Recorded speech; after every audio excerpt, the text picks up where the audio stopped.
We've featured so many incredible chefs on this show, but every single one of them has one thing in common. They all had to start somewhere. That's why today we're visiting Spokane Community College, where the students of the culinary program are preparing an Asian food pop-up lunch under the watchful eye of someone you may recognize. I'm here with Laurent Zarati, and we're at Spokane Community College. Hello, Christine. Familiar face, of course. Yes. Different environment. I know. I'm at the office today. You are. Yes. So tell me what's going on here. Well, we do really concept driven by students, and this concept is a food festival, so action station in front of customer, and it's International Week. So we are focusing on a different part of the world, mostly Asia, made by the students. Made by the students, Yes. and you are their instructor. Yes, I am one of the 6 instructors here at SCC.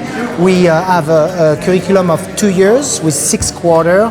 In my household, we don't really cook a lot, and when we do, is really plain. So it was definitely something I wanted to get into. It's definitely like being on one of those cooking shows. You know, every test or anything, you just get anxious. You feel like you're waiting for what the chef says, and it's awesome. It's driven by students, so they have to be tolerant, patient. They have to be understanding that, well, it's not like a restaurant where your expectations are very high. But come on down and support the students. Completely. Now let's see what people think about the students' food. That flavor is good.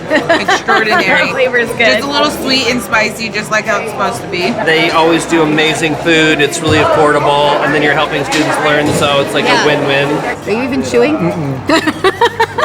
I'm not. It's so good. It's so good. I would have these every day. It's approved. Very good. You're the teacher. What grade would you give them? 3.8, 3.9. Never Out of 4? Yes, out of 4. I like it. Yep. Yep. And look at the line of people behind us. I know. That's great. Busy day. Eat up.